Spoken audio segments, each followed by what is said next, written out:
kita lihat definisinya terlebih dahulu. Parasit merupakan organisme hidup yang mengambil makanan dan kebutuhan dari inang, ya, di mana dia adalah organisme yang mendukung parasit, ya, di mana inang adalah organisme yang mendukung parasit. Jadi parasit itu hidup mengambil makanan dari kebutuhan orang lain, ya, atau dari inangnya, dari inang.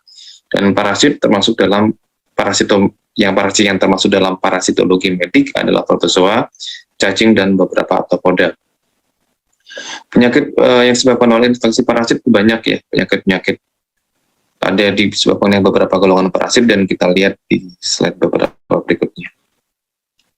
Untuk transmisinya atau penularannya, di mana penularan parasit bisa melalui fekal, ya, fekal, di mana transmisi oral dari makanan dan minuman yang terkontaminasi oleh parasit, kemudian gigitan serangga atau vektor pembawa parasit, dan bisa juga dengan hubungan seksual yang tidak sah.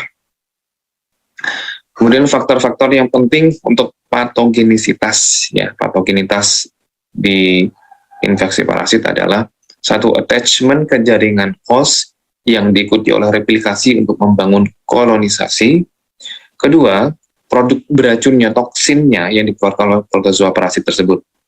Yang ketiga, perubahan ekspresi antigen untuk menghindari respon imun dan menonaktifkan pertahanan inang. Ya, jadi ini merupakan faktor penting untuk patogenitas pada infeksi parasit. Ya, toksinnya apa yang dikeluarkan, kemudian perubahan ekspresi antigen yang untuk menghindari respon imun. Jadi mereka mengeluarkan antigen tertentu yang dia dapat menghindari respon imun. Normalnya kan kalau ada benda asing atau antigen masuk ke dalam tubuh, maka respon imun akan diaktifkan. Tapi ada beberapa perubahan ekspresi antigen, ya, yang dihasilkan oleh parasit tersebut sehingga bisa menghindari respon imun dan menonaktifkan pertahanan dari inangnya. Nah, ini kita lihat lagi, ya. Kalau saya rasa kalian mendapatkan di kuliah parasitologi, ya, mungkin. Ini protozoa, ada organ lokomotifnya, penggeraknya, ya. Kemudian important human pathogennya, patogen pada manusia itu apa? Yang pertama rhizopoda, yaitu amoeba, di mana dia organ lokomotifnya adalah pseudopodia. Yang patogen di manusia adalah Entamoeba histolytica.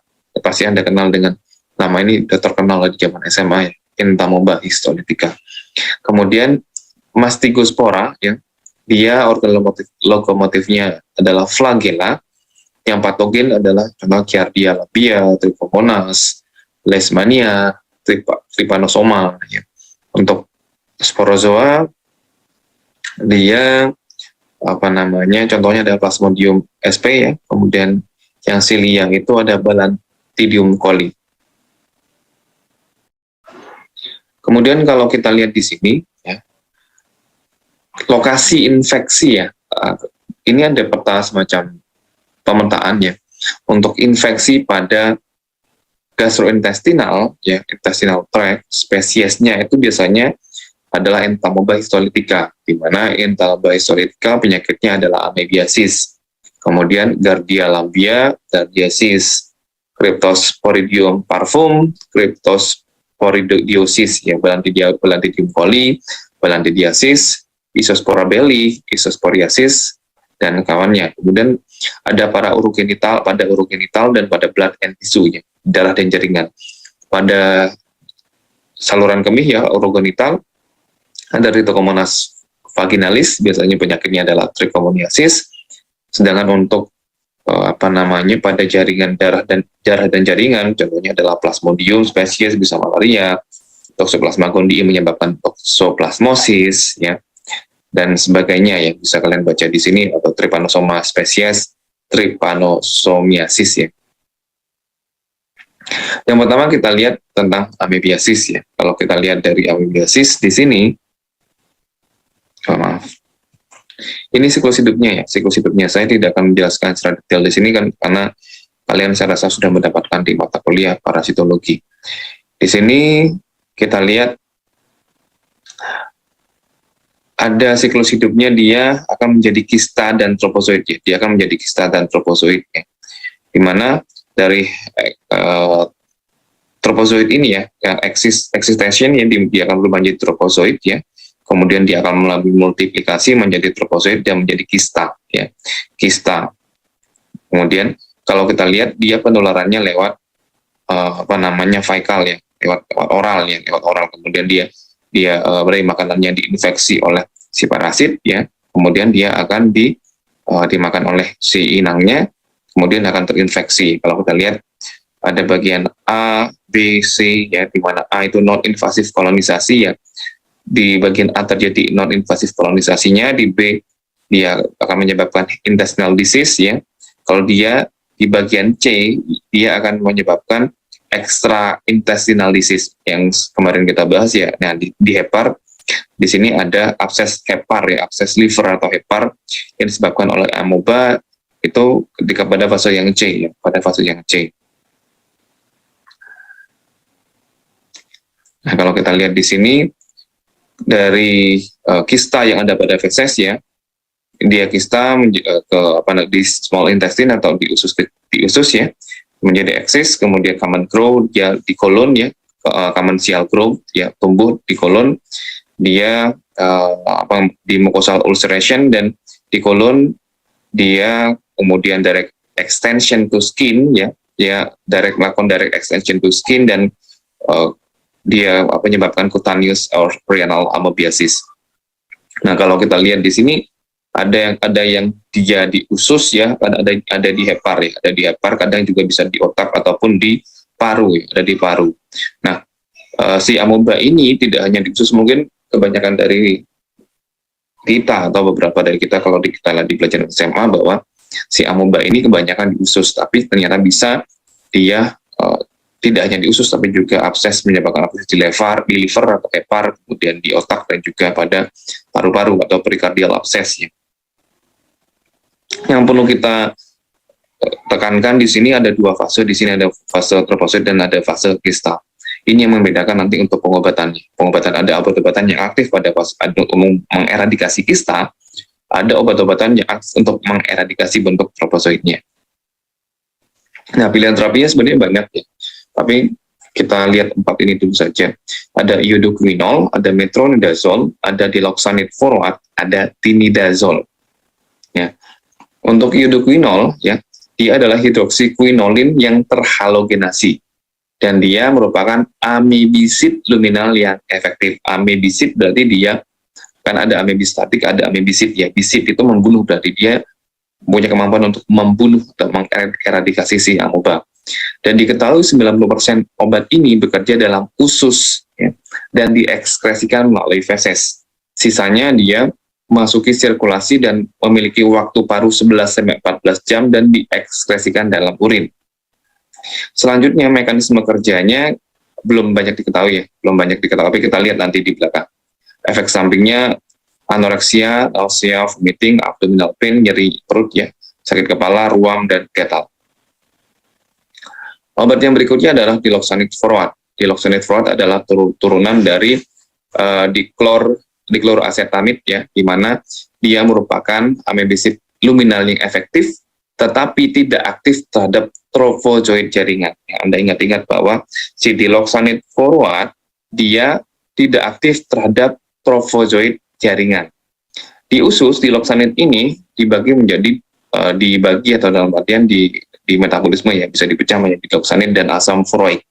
Dan sekitar 90% diloxanate dia cepat diabsorpsi, kemudian dia akan terkonjugasi untuk membentuk glukuronida yang segera diekstraksikan dalam urin. Di mana diloxanate ini tidak diserap ya, dan yang tidak diserap adalah zat amebik aktifnya ya. Diloxanate yang tidak diserap adalah zat anti amebik yang aktif. Kemudian mekanisme kerjanya untuk yang jelasnya memang tidak diketahui secara pasti ya, tapi kita lihat untuk ada di belakang di mekanismenya. Efek sampingnya tidak menghasilkan efek samping yang serius, biasanya perutnya kembung, kemudian mual, kram, dan ruam juga jarang terjadi. Selanjutnya adalah metronidazole dan tinidazole. Dia merupakan obat pilihan pengobatan amebiasis ekstraluminal, ya, di mana dia merupakan derivat dari metronidazole. Ya. dan dia memiliki kemampuan dalam membunuh trofozoit tapi tidak bisa membunuh kista. Kalau kalian lihat mungkin di jurnal, si metrosamat ini dia bisa membunuh kista, Pak. Ya, dilihat membunuh tapi tidak begitu banyak, jadi disebut tidak efektif ya, tetap tidak efektif dalam membunuh si kista, tapi dia aktif dalam membunuh si trofozoitnya. Sebagai antiprotozoa, dia bekerja mendestruksi protozoa tersebut, di mana metro dan tinidazole bisa menembus ke semua jaringan dengan difusi sederhana. Ya, jadi dia, kalau kita lihat perbandingan di belakang nanti, dia bisa digunakan untuk abses yang di organ-organ yang tadi ya, kalau sudah keluar ke hepar dan sebagainya. Ini farmakokinetikanya bahwa puncak konsentrasinya dicapai dalam waktu 1-3 jam, waktu paruhnya 7,5 jam ya untuk metro dan 12-14 untuk tinidazole. Untuk metronidazole dan metaboliknya diekstraksikan terutama di urin. Efek sampingnya biasanya mual, sakit kepala, mulut kering, atau rasa logam di mulut juga sering terjadi ya. Nah, di sini kalau kita lihat perbedaan metro dan tinidazole. Metronidazole dia amebisid intraluminal. Ya, bisa digunakan untuk intraluminal dan digunakan untuk amebisid jaringan. Kalau tinidazole amebisid jaringan ya sama-sama amebisid jaringan dan biasa digunakan untuk liver abscess. Sebenarnya kalau kita lihat nanti di slide di belakang, dua-duanya sebenarnya bisa digunakan untuk intraluminal, untuk jaringan, untuk liver abscess, tapi ada keunggulan namanya mana yang lebih unggul, mana yang tidak. Tapi sebenarnya dua-duanya bisa. Kalau kita lihat, kalau di sini saya mengklasifikasikan menjadi ini intraluminal dan jaringan, ini jaringan dan liver abscess, sebenarnya bisa semua. Kalau kita lihat di sini pilihan terapi ya untuk amebiasis, untuk entamoeba histolytica ya, ada dibagi menjadi asimptomatik ya, asimptomatik yang amebiasis atau mild moderate intestinal disease atau severe intestinal disease and extra intestinal severe masih di intestine atau yang extra intestinnya, ini mild and moderate intestinal masih di di intestine ya. Kalau ini yang asimptomatik, tidak ada gejalanya. Bisa iodoquinol ya, pilihan terapinya dengan dosis sekian, atau paramomisin atau diloxanate forward. Sedangkan kalau sudah mild and moderate intestinal disease, dia metro atau tini. Kalau yang sudah severe intestinal disease atau extra intestinal disease ya, sudah ke abscess, hepar dan kawan-kawannya, bisa menggunakan metro atau tinidazole dengan dosis berikut. Kalau Anda lihat dosisnya dosisnya hampir sama, tapi kita lihat frekuensinya, durasinya yang berbeda. Durasinya Anda lihat lebih lama pada yang severe dan extra intestinal. Nah, untuk iodoquinol dan diloxanate forward itu, iodoquinol dan diloxanate forward biasanya digunakan pada amebiasis yang asimptomatik ya. Fokus pada eradikasi kista yang tinggi di lumen. Jadi tadi saya sampaikan bahwa si metro dan tinidazole sebenarnya bisa membunuh kista, tapi utamanya dia membunuh si tropozoit. Jadi yang fokus kemampuannya dalam membunuh si kista adalah si iodoquinol dan diloxanate forward ya. Biasanya kalau masih dalam bentuk kistanya dia menyebabkan asimptomatik ya, asimptomatik. Kemudian untuk metronidazole ya, metronidazole pada infeksi intestinal dan ekstraintestinal, dia mekanisme kerjanya mengeradikasi tropozoit yang aktif yang menginfeksi jaringan. Di mana metro atau tinidazole sama efektivitasnya dalam mengeradikasi si protozoa. Namun kalau dari harga ya, dari segi harga kita lihat bahwa si tinidazole lebih mahal dengan metro memang. Jadi kita lihat lagi perbedaan. Kalau segi harga memang lebih mahal si tinidazole. Nah, untuk si iodoquinol dan diloxanate forward ini ya, dia digunakan, tadi saya sampaikan di depan atau slide sebelumnya, bahwa dia merupakan pilihan obat ya, pilihan obat yang digunakan untuk amebiasis yang asimptomatik, karena obat ini bekerja secara amebisid intraluminal ya, intraluminal, dan tidak termasuk amebisid jaringan ya.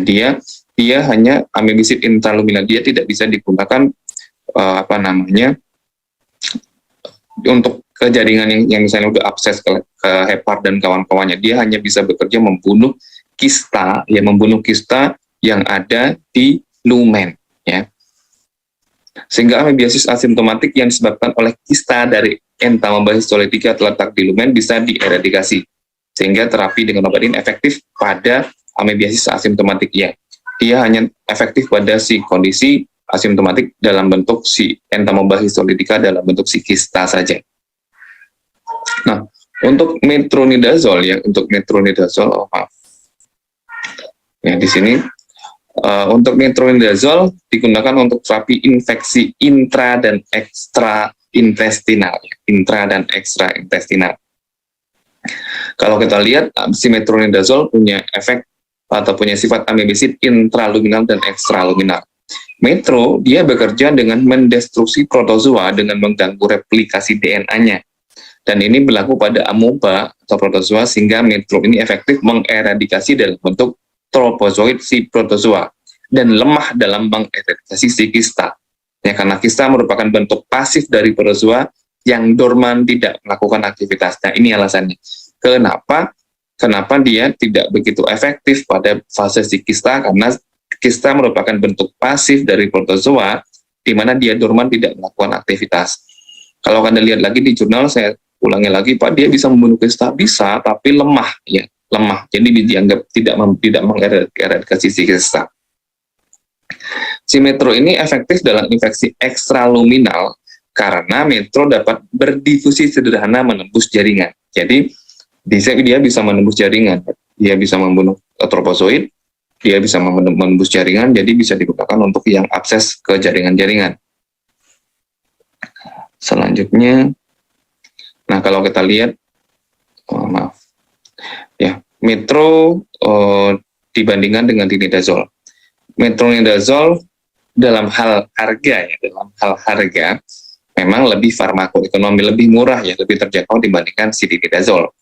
Dalam efektivitas dalam mengeradikasi si tropozoid sebenarnya sama, tapi keduanya itu memiliki perbedaan ya efektivitas, di mana menunjukkan dalam kasus liver abscess, kalau sudah liver abscess extra intestine yang liver abscess, tinidazol itu lebih efektif dibandingkan metronidazol. Ya, tetapi dalam membunuh si tropozoid ya, mengeradikasi si amoeba histolitika di intraluminal itu lebih efektif si metronidazol dibandingkan si tinidazol. Ya.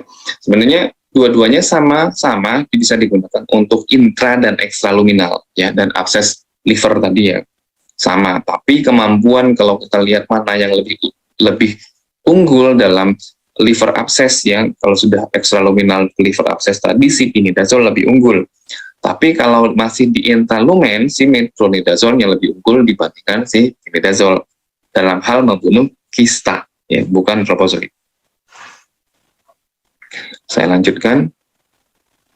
Berikutnya adalah gardiasis ya. Gardiasis biasanya disebabkan oleh Giardia lamblia ya, Giardia lamblia. Sama kalau kita lihat, tapi di sini bentuk kista saja ya. Bedanya dia membunuh bentuk kista tidak, kista dan tropozoid ada, maksud saya. Kista dan tropozoidnya. Kalau kita lihat dia lewat fekal oral ya, fekal oral, dia menginfeksi dari makanan dan minuman, kemudian yang ada kistanya diminum, kemudian dia akan menginfeksi si inangnya. Kalau kita lihat di gambar ini, ya, dia, ini patologinya biasanya reservoir hostnya dari hewan pengerat ini, itu. Ini mungkin saya skip aja. Ya, ini kan di usus ya, dia menyerangnya biasanya di intestine ya, di small intestine. Ya. Pilihan terapi untuk gardiasis adalah sinitazoxanid, furazolidon, metronidazol, dan tinidazol. Untuk nitazoxanid, dia merupakan prodrug dari bentuk nitrotiazolil dan salisilamid. Ya. Dia cepat diserap dan dikonversi menjadi konjugat tizoxanid dan tizoxanid ya, tizoxanid dan tizoxanid, dan selanjutnya diekstraksikan dalam urin dalam feses ya. Metabolit aktifnya adalah tizoxanid. Kemudian mekanisme kerja menghambat transport elektron pada metabolisme anaerob ini sepertinya ada kesalahan ketiknya, nanti saya perbaiki. Kemudian si furazolidon dia merupakan turunan dari nitrofuran, mana mekanisme kerjanya adalah melibatkan kerusakan pada DNA, jadi mengganggu dan menyebabkan kerusakan pada DNA, dan efek sampingnya adalah diare, demam, mual, muntah, urtikaria, ya. urtikaria biduran ya, penyakit pada serum, hipoglikemia, hipotensi, ortostatik, tapi jarang terjadi. Untuk dosisnya, untuk gardiasis, pilihannya adalah metronidazole ya, dengan dosis kalau Anda bisa lihat 250 mg ya, setiap 8 jam selama 5 hari ya. Kemudian untuk dosis pediatriknya. Alternatifnya bisa menggunakan sinitazoxanid, furazolidon, paramumisin, atau quinacrine ya, dengan dosis masing-masing bisa dilihat pada tabel. Dan dosis pada dewasa, dosis pada pediatri. Metronidazole, kalau kita lihat dari alasannya, metronidazole pada infeksi intestin dan ekstraintestin ya, dia mekanisme kerjanya kan mengeradikasi trombosit yang aktif, di mana si gardiasis tadi menginfeksi si filiosus ya. Tetap dia bekerja untuk mengeradikasi dalam bentuk si trofozoitnya. Kemudian untuk nitazoxanid, dia menjadi alternatif ketika kalau kita lihat di slide sebelumnya. Nah, nitazoxanid itu alternatif ya, bukan lini utama, tapi lini utamanya adalah metrosama dinidazole. Kenapa? Dia punya efek mutasi genetik ya, mutagenik maksudnya, mutagenik yang rendah. Jadi kalau pada pasien sudah sering minum metronidazole dan dia resisten, maka akan diberikan si nitazoxanid. Nah, untuk furazolidon, dia bukan lini utama juga, tapi bisa digunakan untuk pasien pediatri yang lebih nggak ribet untuk dipuyer dan sebagainya. Tablet dihancurkan jadi puyer karena si furazolidon dia punya bentuk sediaan cairnya ya. Jadi pada anak-anak enak diberikan pada anak-anak. Tapi tetap bukan merupakan lini utama. Lini utamanya adalah metro dan si tinidazole. Tadi sudah saya sampaikan penjelasannya ini sebenarnya bahwa metronidazole dipilih sebagai lini utama pada kasus gardiasis karena mekanisme gardiasis metro sebagai amemisid intraluminal yang mengeradikasi tropozoid dan dia akan efektif menghilangkan si infeksi gardiasis. Kalau dilihat dari patofisiologi gardiasis, infeksi terbesarnya di intraluminal ya, berbeda dengan amebiasis, di mana bentuk trofozoid yang aktif pada Gardia lambia banyak di intraluminal yang menginfeksi filiosus, sehingga metro efektif sekali untuk mengeradikasi si gardiasis. Ya. Dengan tinidazole tetap lebih efektif si metronidazole, ya. Tapi tetap dua-duanya efektif, tapi yang paling bagus si metronidazole. Untuk nitazoxanid tadi sebenarnya sudah disampaikan, dia merupakan pilihan alternatif ya ketika si pasien itu resisten ya, atau mengalami mutasi genetik sehingga resisten pada penggunaan si metronidazole. Kalau kita lihat nitazoxanid itu lebih aman ya mekanismenya, dia menginhibisi metabolisme pada protozoa lewat inhibisi transport elektron. Tetapi efektivitas dalam kasus gardiasis lebih rendah dibandingkan metronidazole. Maka dari itu obat ini menjadi alternatifnya. Kalau dia ada mekanisme kerjanya, dia menginhibisi transport elektron, tapi efektivitasnya sebenarnya kurang dibandingkan metro. Tapi ketika metronya dia udah nggak mempan, maka bisa akan diberikan nitazoxanid seperti itu. Untuk furazolidon, efektivitasnya hampir sama ya, yang dengan nitazoxanid, tetapi di beberapa negara dia seperti USA terdapat sediaan cair sehingga bisa digunakan untuk anak-anak ya, jadi tidak perlu puyer-puyer lagi seperti itu. Selanjutnya adalah si trichomoniasis ya. Trichomoniasis dia bentuk tropozoid ya. Dia bentuk tropozoid, biasanya dia tinggal di vagina atau di prostatic secretion ya, sekresi prostatik, dan di urin ya. Biasanya dia penularnya lewat hubungan seksual.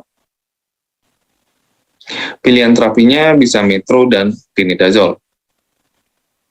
Ya, untuk trichomoniasis vaginalis bisa menggunakan metronidazole dengan dosis 2 gram single dose berarti sekali saja, atau 500 mg setiap 12 jam selama 7 hari.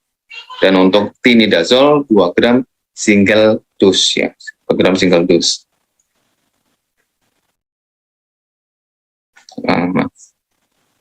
Ini Untuk evidence base-nya ya, metronidazole efektif diberikan pada infeksi trichomoniasis pada dosis single dose ya. Kalau lebih efektifnya pada single dose, tapi pada pemberian 500 mg juga efektif ya. Untuk tinidazole digunakan ketika pasiennya sudah resisten dengan metronidazole, baru berikan si tinidazole ya.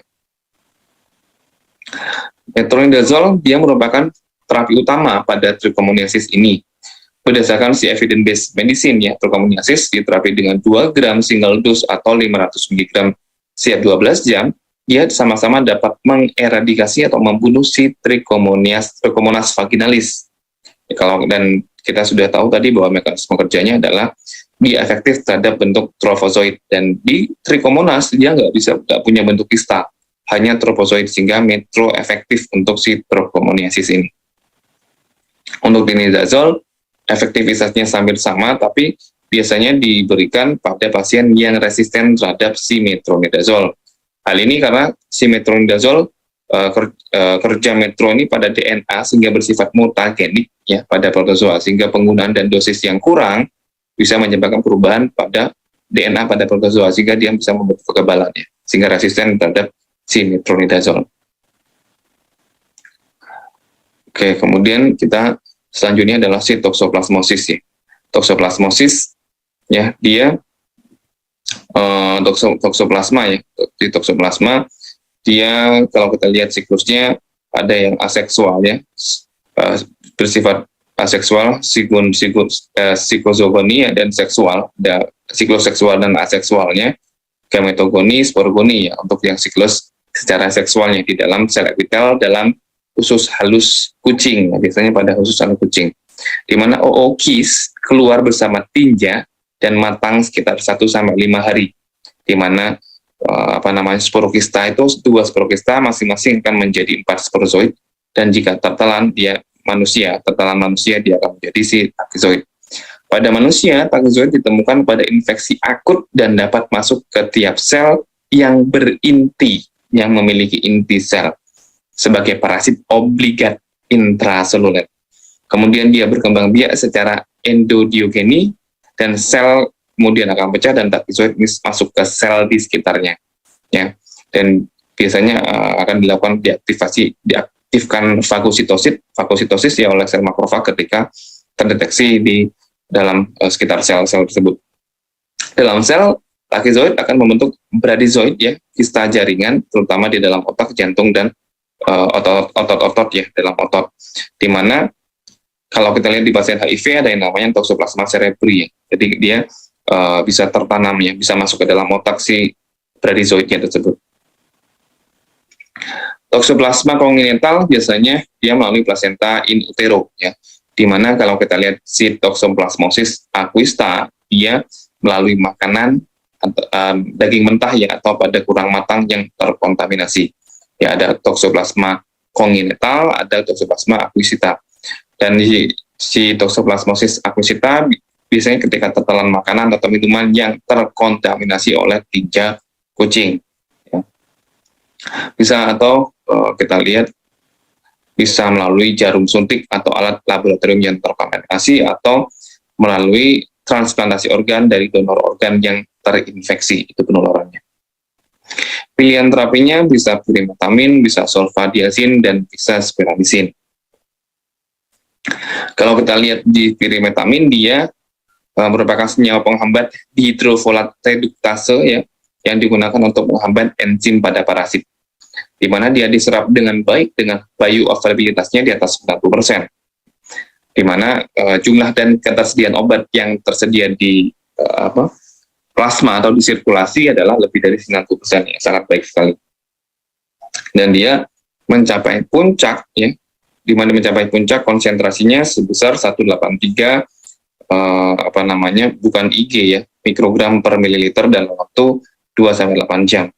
Dan dia ikatan proteinnya adalah 85-90%. Di mana pirimetamin ini di metabolisme di hepar dan menjadi banyak produk yang di metabolisme yang tidak diketahui. Maksudnya metabolit, ketika suatu senyawa di metabolisme kan akan menjadi metabolit aktif dan pasif ya. Dia di metabolisme menjadi beberapa senyawa dan beberapa produk masih belum diketahui.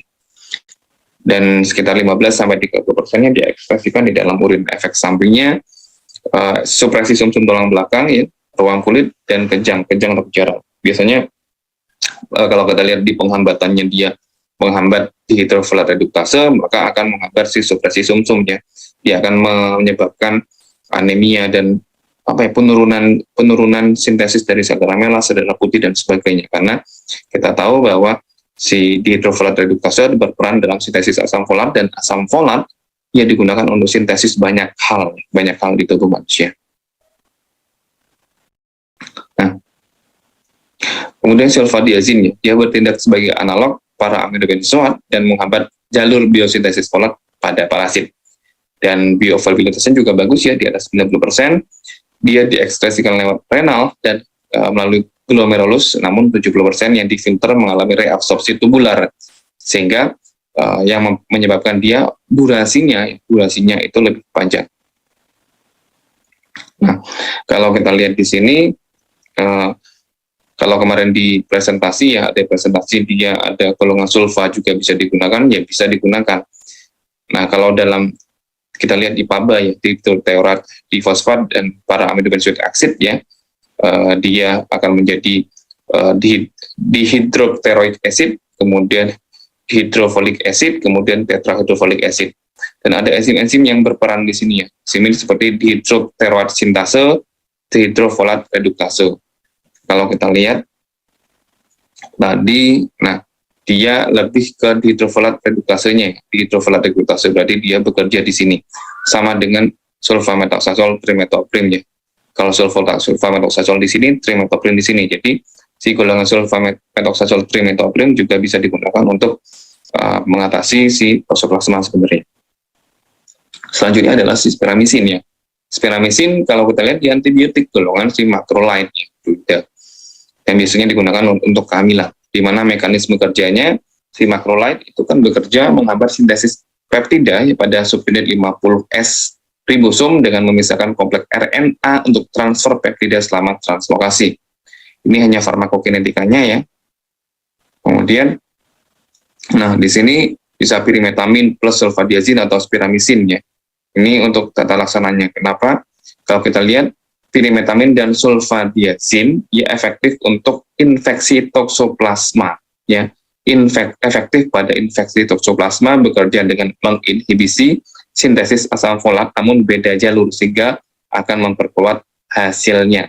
Kalau sesperamisin ini digunakan untuk pasien hamil yang terinfeksi toksoplasma, aman, dia tidak menembus plasenta, ya. Kecuali jika dicurigai adanya fetal toksoplasmosis, maka diganti regimennya yang ini. Ya, kalau kita lihat, dia kan sebenarnya antagonis folat semua, ya, antagonis folat semua. Kalau kita lihat di mekanisme ini, ya, dia kerjanya menghambat dihidropteroid sintase, ada yang dihidrofolat reduktase.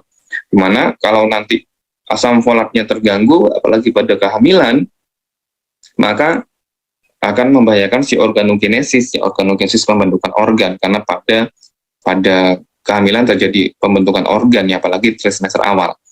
Jadi bisa saja akan terjadi kemungkinan cacat, ya, cacat bawaan pada bayi ketika diberikan obat-obatan yang menghambat asam folat. Namun untuk speramisin dia lebih aman, ya, lebih aman, dia tidak bekerja pada enzim-enzim tersebut, dia menghambat sintesis peptidanya saja. Namun speramisin hanya efektif digunakan pada pasien hamil yang terindikasi toksoplasmanya, si toksoplasmanya belum menembus plasenta. Tapi kalau toksoplasma yang menembus plasenta, tetap harus diberikan pirimetamin sulfadiazin.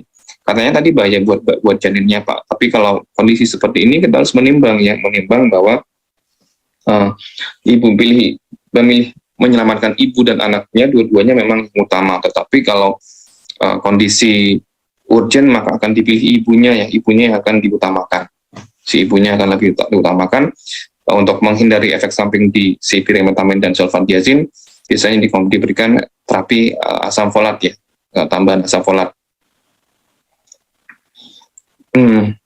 Untuk pirimetamin dan sulfadiazin tadi sudah saya sampaikan bahwa dia digunakan untuk toksoplasmosis, ya, dari evidence base untuk mengeradikasi toksoplasma gondii. Mekanisme kerjanya sama, ya, tadi Tadi saya sampaikan di gambar, dia menginhibisi asam folat, ya, pembentukan asam folat, di mana asam folat berperan dalam sintesis DNA. Di mana ia kerjanya berbeda, satunya di hidroteoreduktase, satunya di hidrofolat sintase, sehingga kedua obat ini sama-sama antagonis folat, ya, sehingga akan menghambat si sintesis DNA dari Toxoplasma gondii. Tapi sayangnya juga menghambat sintesis folat dari aktivitas sintesis folat dari si hostnya atau inangnya juga. Spiramisin tadi saya sampaikan juga bahwa dia aman digunakan pada ibu hamil dibandingkan pirimetamin dan sulfadiazin. Tapi kalau sudah toksoplasmanya dia menembus ke plasenta, maka dia nggak bisa menembus plasenta, jadi tetap dipilih isi kombinasi pirimetamin dan sulfadiazin. Ya. Kemudian kalau nah ini ya, kalau tadi saya sampaikan pada penjelasannya itu sudah saya sampaikan ya, ketika ada infeksi atau toksoplasmosis tetap akan diberikan, ya, dia akan menginhibisi asam folatnya pada bayi. Asam folat digunakan untuk sintesis DNA, ya, tapi tetap diberikan, ya, tetap akan diberikan pada bayi, tetap, kemudian diberikan antidotumnya, bukan penangkalnya, atau penangkalnya asam folat. Kalau untuk Toxoplasma cerebri yang saya temui di lapangan kebanyakan menggunakan si pirimetamin. Tunggal, tidak combine. Kemudian untuk penyakit skabies, scabi dalam bahasa mungkin Jawa atau ya gudikan. Kalau kita lihat dia ada fase ke telur, ya, telur menjadi larva ke nymph stage, kemudian ke adult dengan dewasanya, ya. Kedewasanya dalam ini butuh waktu 2-3 hari, kemudian ini 3-4 hari, kemudian ini 4-7 hari. Dan dia biasanya masuk di bawah kulit, ya, lapisan kulit di stratum corneum di bawahnya, ya, yang telurnya ditaruh di sini. Pilihan terapinya adalah permethrin, ivermectin, malathion. Sebenarnya ada beberapa pilihan terapi dari si skabies ini. Untuk permethrin dia adalah pyrethroid sintesis dan insektisida kuat. Dia dimetabolisme oleh esterase pada kulit yang akhirnya diekskrasikan kembali pada urin, ya. Dia diabsorpsi dan dimetabolisme oleh esterase di kulit, ya. Dia mengganggu voltage gate sodium channel dari arthropodanya sehingga mengganggu transmisi neuron, sehingga transmisi neuronnya terganggu dan si arthropodanya akan kejang-kejang dan akan lisis mati, ya.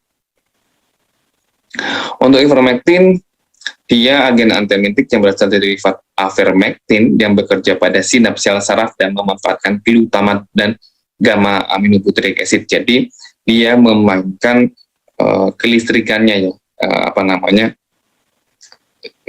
glutamat, ya. Ini kan yang inhibisi, ini yang eksitasi. Jadi dimainkan eksitasi inhibisinya sehingga terjadi gangguan kekacauan dalam impuls listriknya dan si arthropoda akan mati. Obat ini diserap, ya, mencapai konsentrasi plasma maksimal 4 jam. Ini farmakokinetikanya setelah dosis 12 mg, ya. Kalau kita lihat ivermectin dia berikatan dengan reseptor sinap di perifer, menginhibisi si gamma aminobutyric acid, ya. Kemudian dia menstimulus pelepasan GABA pada ujung sel saraf endoparasit sehingga akan terjadi gangguan gangguan dari impuls listrik dari si arthropoda tersebut. Kemudian malathion dia 0,5% yang digunakan biasanya dia insektisida organofosfat, ya. Dia menghambat enzim asetilkolinesterase secara irreversibel. Kita tahu bahwa asetilkolinesterase dia enzim yang akan menguraikan si asetilkolin, ya. Kalau asetilkolinnya terus-menerus, maka dia akan menjadi terus berikatan, ya, tidak ada yang menguraikan sehingga dia akan mengalami kerusakan, ya, kejang, kemudian dia akan rusak dan mati seperti itu. Kalau kita lihat terapinya di sini, ya, recommended-nya adalah permethrin krim 5%, ya, diulangi pada hari ke-7 atau hari ke-14, atau ivermectin ada yang per oral, diulangi pada hari ke-7. Kemudian bensil benzoat 10-25% pada hari pertama, kedua, dan bisa diulang setelah 7 hari, ya, setelah 7 hari. Kemudian alternatifnya bisa malathion atau infection lotion, ya, 5%, atau ivermectin lotion atau sulfur krim ya, konsentrasi 6-33% dalam salep ataupun lotion ya, secara 3 hari, atau permethrin foam, atau juga bisa topical scabisit ya, dia daily selama 7 hari, kemudian 2 kali weekly, 2 kali seminggu sampai sembuh ya, seperti itu. Atau bisa digunakan ivermectin sekian ya pada hari, ini per oral 1, 2, 8 kalau sudah nggak sembuh ya, wis nemen ya, atau severe hari 1, 2, 8, 9, 15, 22, 29. Kenapa nggak diberikan setiap hari ya? Kenapa permethrin nggak ada oralnya, cuma krim, sedangkan ivermectin dia ada oral dan ada krimnya. Permethrin toksik sekali ya, jadi dia toksik, jadi tidak bisa diberikan secara topikal, apalagi kalau tertelan berbahaya sekali. Nah, kalau kita lihat permethrin ini kan biasanya diberikan pada uji toksisitas kalau praktikum farmako ya, sehingga hewan ujinya itu biasanya tikusnya akan kejang-kejang ya, mulut berbusa akan mati, sehingga tidak digunakan secara per oral. Kalau yang ivermectin dia relatif lebih aman ya dibandingkan si permethrin. Dia diberikan hari pertama. Kalau dia nggak sembuh, diulangi hari ke-7. Nggak sembuh, diulangi hari 14. Jadi penggunaannya itu malam sebelum tidur, dioleskan ke seluruh bagian tubuh dari ujung kaki sampai ujung atas bagian tubuh ya, kecuali wajah. Jadi dioleskan semua. Pak, kalau misalnya tangannya nggak ada punggungnya nggak ada, semua dioleskan. Kita nggak tahu. Dia masih dalam fase sembunyi atau di mana, kan kita nggak tahu. Bukan diolesin di bagian yang ada scabi atau kudiknya saja. Kemudian nggak sembuh, diulang hari ke-7 ya. Kalau masih ada, ternyata hari ke-14. Kenapa harus dijeda 7 hari? Karena kalau kita dari fase menetasnya dari telur ke dewasa, dia 7 hari. Jangan-jangan ketika diobati, dia dalam fase telur ternyata ya. Maka diulang ke hari 14, barangkali sudah menetas ya. Kita udah menetas, timbul gejala lagi, jadi diobati pada hari ke-14. Kemudian kalau untuk scabi ini biasanya kan banyak, mohon maaf, di pondok ya, apalagi kalau yang dempet-dempet tidurnya seperti itu. Dan pengobatannya seharusnya percuma kalau satu orang diobati, tapi teman-teman satu kamarnya itu tidak diobati, percuma ya. Jadi diobati satu, diobati semua. Selanjutnya juga kayak spray korden, kain-kain yang ada di ruangan tersebut direndam dengan air panas ya, dan semua orang juga diterapi, tidak menggunakan handuk atau sabun secara bergantian. Nah, itu yang harus diputus rantai penularannya, karena banyak sekali, bukan berarti kalau ada orang bilang kalau nggak kudikan ilmunya nggak meresap ya, beda ya. Jadi kudikan kan infeksi, nggak ada hubungan sama ilmu sebenarnya. Ya, infeksi sama ilmunya meresap. Kalau pada dewasa, biasanya pilihannya adalah permethrin ya. Permethrin kebanyakan disarankan permethrin yang topikal 5% krim ini. Tapi kalau pada anak atau pada pediatri, bisa diberikan si bensil benzoat ya. Bensil benzoat. Kalau pada anak 22 tahun bisa diberikan bensil benzoat. Kalau pada anak-anak bisa digunakan sulfur juga sebenarnya, sulfur ya. Kalau pada anak tidak disarankan permethrin ya. Apalagi kalau dia anak-anak masih kecil sekali, kemudian megang tangannya, masukkan ke mulutnya, resiko toksik. Jadi bisa digunakan si bensil benzoat atau si sulfur ini ya, kecuali bagian wajahnya. Nah, ini kalau dari efektivitasnya sebenarnya lebih tinggi si permethrin ya, cuma beda sedikit, dan efek sampingnya lebih minim dibandingkan si permethrin, si ivermectin. Keunggulannya, penggunaan populasinya itu banyak ya, bentuk sediaannya juga ada bentuk topikal dan oral juga. Ini sebenarnya sama aja ya. Sudah saya jelaskan tadi, di 7 hari ya, dia diberikan 7 hari, kayak khawatir dalam fase telur ya, si scabinya dalam fase telur, jadi diulang hari ke-7 ketika nggak sembuh, atau diulang lagi hari ke-14 ya, 14, kecuali sudah nemen bisa digunakan ya, beda lagi ya harinya. Kalau ini yang beroral pun single dose ya, yang beroral juga single dose, diulang pada hari ke-7. Tapi kalau sudah nemen, sudah parah ya, maka akan berbeda ya. Hari kedua ke 2 dan 8 atau HARU 28 sudah sangat parah, 1289 15 dan sebagainya. Itu yang bisa saya sampaikan.